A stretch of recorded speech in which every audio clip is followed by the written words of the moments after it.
Hello friends, तो स्वागत है आपका साइट स्मार्ट क्लासेस की ऑनलाइन क्लास में। मैं एस के सोलंकी आज से आपको पढ़ाने जा रहा हूं गणित का बहुत ही बेहतरीन धुआंधार बैच। तो इसमें अपन शुरू करेंगे गणित को बिल्कुल शुरू से। तो इसमें हम बहुत सारे कंसेप्ट सीखेंगे। ध्यान रखना, मैं पढ़ाई में थोड़ा सा सिंसियर रहता हूँ, बीच बीच में मजाक नहीं कर पाऊंगा, लेकिन ध्यान रखना फिर भी तुम्हें एक आनंद की अनुभूति होगी क्योंकि सारी चीज़ें बड़े आसानी से तुम्हें समझ में आ रही होंगी। तो पढ़ने का तरीका ये है, मैं आपको बता देता हूँ कि सबसे पहले जो क्लास होगी वो बेसिक थ्योरी की होगी। इसमें बहुत सारी थ्योरी में बड़े तरीके से समझाऊंगा। उसके बाद हम कुछ क्वेश्चंस लेंगे, एक्सरसाइज के क्वेश्चंस लेंगे। इसमें उन क्वेश्चन के जरिए मैं कंसेप्ट को और क्लियर कराऊंगा। और फिर अगला स्टेप ये होगा कि हम स्पेशल अभ्यास प्रश्न लेंगे, यानी एक्सरसाइज के क्वेश्चन लेंगे। और एक्सरसाइज के क्वेश्चन सभी के लिए अलग अलग होंगे। यदि तुम एमपी पुलिस की तैयारी कर रहे हो तो वो क्वेश्चन एमपी पुलिस के लिए होंगे, और यदि फॉरेस्ट के लिए कर रहे हो तो अलग होंगे, और पटवारी के लिए कर रहे हो तो अलग होंगे, और एसएससी की कर रहे हो तो अलग होंगे। लेकिन बेसिक थ्योरी में मैं सभी के लिए बिल्कुल सारे कंसेप्ट बताने वाला हूँ, बस उसे ध्यान से देखना है। तो आओ शुरू करते हैं गणित को एकदम शुरू से। ठीक है, तो देखो, हम बात करते हैं गणित की, यानी मैथमेटिक्स की।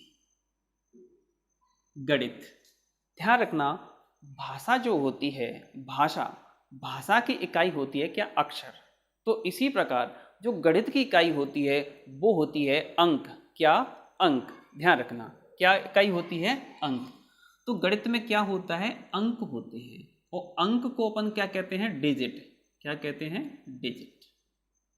और अंक कितने होते हैं गणित में? ध्यान रखना, अंक होते हैं टोटल 10 अंकों का प्रयोग किया जाता है, और इन्हीं अंकों को अपन संकेत भी कहते हैं। वो कौन कौन से हैं? 1, 2, 3, और ये कहाँ तक जाएंगे?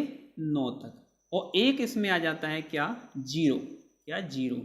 तो टोटल मिला के कितने हुए? 10। यानी कि गणित में हम 10 अंकों का प्रयोग करते हैं, और इन 10 अंकों के प्रयोग की वजह से, क्या? 10 अंकों के प्रयोग की वजह से हम इसे कहते हैं क्या? Decimal system. क्या कहते हैं? Decimal system. डेसिमल का होता है दशमिक। डेसिमल सिस्टम यानी कि दशमिक प्रणाली, जिसमें हम 10 अंकों का प्रयोग करते हैं, और प्रत्येक को हम क्या कह रहे हैं? संकेत भी कह रहे हैं। तो हमारी जो प्रणाली है वो कौन सी है? दार्शनिक प्रणाली है। क्या है? हिंदी में बोलते हैं दार्शनिक प्रणाली, यानी कि डेसिमल सिस्टम। अब यहां पे दो चीज हमें समझना है। क्या? एक होता है अंक, और एक होती है क्या? संख्या।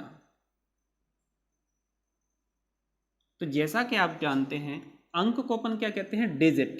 क्या कहते हैं? डिजिट। और संख्या को क्या कहते हैं? नंबर। अब संख्या और अंक में डिफरेंस क्या है? तो ध्यान रखना, अंक 10 हैं, और अंकों को मिलाकर क्या बनती है? एक संख्या बनती है। तो जैसे अपन बात करें 2, 3, 5, ये क्या है? अंक हैं। और यदि लिख दें 2, 15, 20, 265। अब देखो, जो अंक हैं इनको भी नंबर कह सकते हैं। देखो, एक नंबर है तो वो भी एक नंबर है, लेकिन जो संकेत हैं उनको अपन अंक कह रहे हैं। और संकेत का मान, यानी कि किसी भी अंक का मान 9 से ज़्यादा नहीं होता, क्योंकि सबसे बड़ा अंक क्या होता है? 9 होता है, और सबसे छोटा अंक क्या होता है? 0 होता है। यदि प्राकृत की बात करें तो 1 होता है, वो अपन आगे क्लियर करेंगे। तो इतनी बात समझ में आई। ये अंक हैं, और संकेतों को ही क्या बोला जाता है? अंक बोला जाता है। अब संख्या क्या हुई? अंकों को मिलाकर क्या बनती है? संख्या बनती है।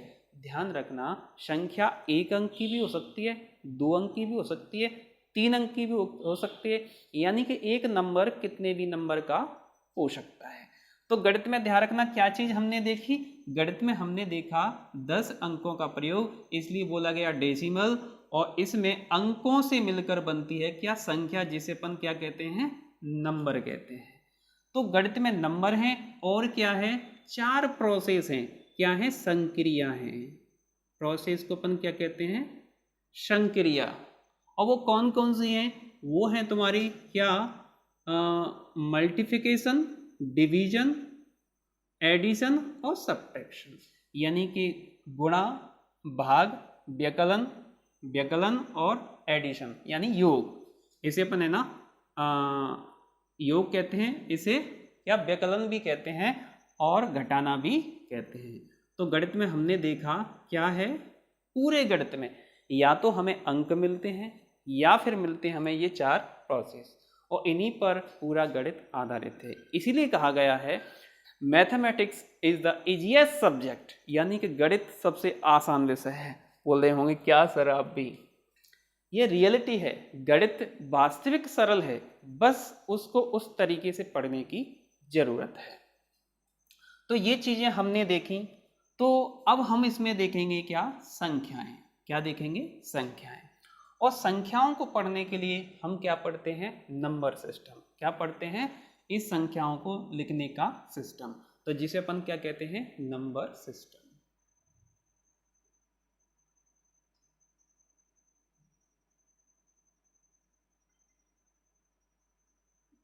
यानी कि संख्या पद्धति।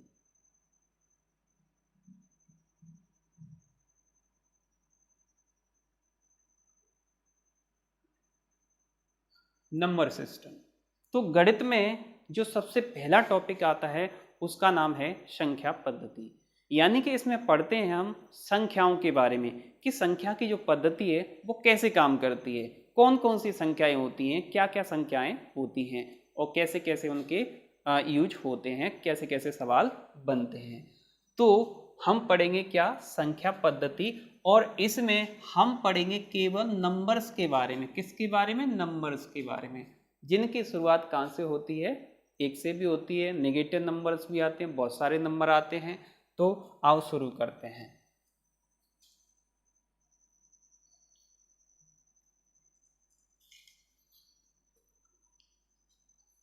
देखो, गणित में जो काम होता है वो ये होता है किसी भी चीज़ का हिसाब किताब रखना या किसी भी चीज़ को गिनना, यानी कि काउंटिंग्स। यानी गणित की शुरुआत हुई होगी किसके लिए? चीज़ों को गिनने के लिए, चाहे वो पैसा हो, चाहे वस्तुएं हों, यानी किसी भी चीज़ को गिनने के लिए गणित की शुरुआत हुई होगी। तो हम ऐसा मानते हैं कि प्रकृति में जो चीज़ें होती हैं उन्हीं को गिनने के लिए शुरुआत हुई होगी। क्या? क्योंकि जो वस्तुएं पाई जाती हैं वो प्रकृति में पाई जाती हैं और उनको गिनने की शुरुआत हुई होगी। और प्रकृति में जो वस्तुएं पाई जाती हैं, ध्यान रखना, वो कम से कम कितनी होगी? एक वस्तु होगी। क्या होगी? एक। तो प्रकृति में कम से कम कितनी होगी? एक। उसके बाद 2, 3 इस प्रकार होती हैं, 0 नहीं होती। तो ध्यान रखना, जो सबसे पहले शुरुआत होती है वो शुरुआत होती है किसकी? प्राकृतिक संख्याओं की। किसकी? प्राकृतिक संख्या।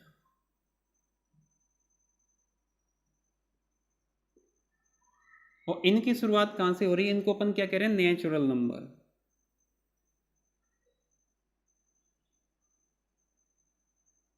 यानी कि प्राकृतिक संख्या। और इसे डिनोट करते हैं अपन किससे? एन से। इसे डिनोट करते हैं अपन किससे? एन से। और एन बराबर क्या होगा? 1, 2, 3, 4, ये एन इक्वल टू हो जाएगा 5, 6 डॉट डॉट डॉट कहाँ तक जाएगा? अनंत। तो प्राकृतिक संख्याओं की शुरुआत कहाँ से हो रही है? 1 से। अब इसमें हमें जरूरत पड़ी किसकी? 0 की। देखो, तो इसलिए प्राकृतिक संख्याओं की शुरुआत हो रही है कहाँ से? 1 से। अब जरूरत हमें ये पड़ी क्या? संख्याओं को पूर्ण करने की जरूरत पड़ी, यानी कुछ कमी महसूस हुई। देखो, प्रकृति में तो वस्तुएं एक होती है कम से कम। यदि हम बात करें एक कमरे की, किसकी? एक कमरे की, और कमरे में हमसे पूछा जाता है कि भाई इस कमरे में कितनी किताबें हैं। यदि उसमें कोई भी किताब नहीं है तब हम कैसे लिखेंगे? क्योंकि हमारे पास सबसे छोटा नंबर 1 है, जबकि कमरे में कुछ भी नहीं है। तो इसके लिए जो कमरा है वो चारों तरफ से क्या है? बंद है, और उसमें कोई भी वस्तु नहीं है। कोई भी वस्तु नहीं है, इसका मतलब ये क्या दिख रहा है? 0। यानी कि एक जो एरिया है, निश्चित एरिया है, यदि उसमें कोई चीज़ नहीं है तो हम लिखेंगे वहाँ पे जीरो है। क्या है? जीरो। यानी कि अब हमें ज़रूरत पड़ गई संख्याओं को पूर्ण करने की। तो इसका मतलब ये हुआ कि यदि प्राकृतिक संख्याओं में यदि प्राकृतिक संख्याओं में जीरो को शामिल कर लिया जाए तो हमारी संख्याएं हो जाती हैं क्या? पूर्ण संख्याएं। पूर्ण संख्या। और पूर्ण संख्या को अपन क्या कहते हैं इंग्लिश में? इनको कहते हैं होल नंबर। क्या कह रहे हैं? Whole number. और इसको डिनोट करते हैं अपन किससे? W से। तो W इक्वल टू हो जाएगा 0, 1, 2, 3 और डॉट डॉट कहाँ तक? अनंत तक। अनंत तक से मतलब है कि कितनी भी आगे अपन जा सकते हैं। अब एक और प्रॉब्लम ये आई कि चलो जीरो की बात पूरी हो गई। अब बात ये आई कि दो लोग बाजार गए और दोनों व्यक्तियों के लिए 20-20 रुपए दिए गए या 100-100 रुपए दिए गए, और उसमें से नहीं, दोनों के लिए नहीं, केवल एक के लिए 100 रुपए दिए गए और एक के लिए कुछ भी नहीं दिया गया, और दोनों बाजार भेजे गए कि भाई सामान लेके आना है, और दोनों मार्केट गए और दोनों ही 100-100 रुपए का सामान लेके आए। लेकिन हमने केवल एक व्यक्ति के लिए 100 रुपए दिए थे, लेकिन दूसरा व्यक्ति भी 100 रुपए का सामान लाया। इसका मतलब ये हुआ कि उसकी जान पहचान थी और वो क्या? उधार लेके आया। अब उधार लेके आया और एक है ना नगद लेके आया, लेकिन दोनों के पास सामान था, यानी कि दोनों के पास सामान था। तो अब इस चीज को कैसे दर्शाएं? तो यहां पे हमें जरूरत पड़ी किसकी? नेगेटिव नंबर्स की, यानी कि ऋणात्मक संख्याओं की, क्योंकि वो उधार लेके आया था। तो ध्यान रखना, यदि ऋणात्मक संख्याएं शामिल कर ली जाएं तो हमारी संख्याएं हो जाती हैं क्या? पूर्णांक संख्याएं। क्या हो जाती हैं? पूर्णांक संख्या। और पूर्णांक संख्या को अपन क्या कहते हैं? इंटीजर। क्या कहते हैं? इंटीजर।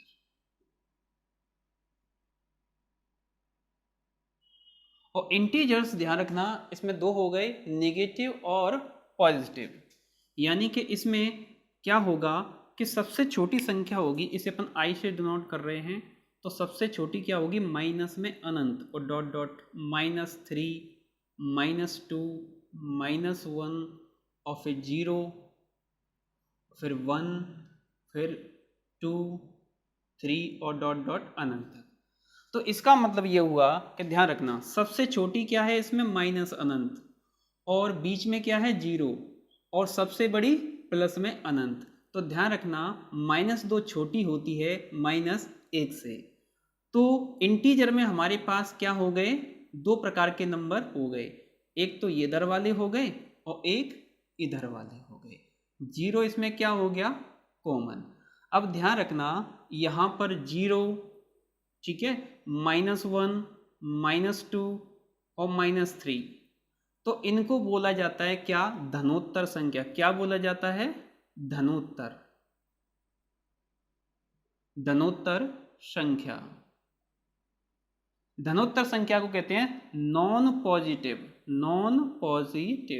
नंबर्स। अब यहां पर इनको किसको? 0, 1, 2, 3 और डॉट डॉट आगे तक, तो इनको बोला जाता है क्या? ऋणोत्तर संख्याएं। क्या? ऋणोत्तर संख्याएं। और इनको इंग्लिश में बोला जाता है क्या? Non negative numbers. Non negative numbers. इतना ध्यान रखना, ठीक है। तो ज़्यादा ध्यान देने की जरूरत नहीं है, इतना ही समझ लेना है बस। तो हमारा इंटीजर में क्या हो गया? हमारा इंटीजर में हो गया माइनस अनंत से प्लस अनंत तक। तो ये हमारी क्या हो गई? संख्याएं। क्या हो गई? संख्याएं। अब जरा ध्यान देना, देखो, इन सभी संख्याओं को बोला जाता है क्या? परिमेय संख्याएं। क्या बोला जाता है? परिमेय संख्या।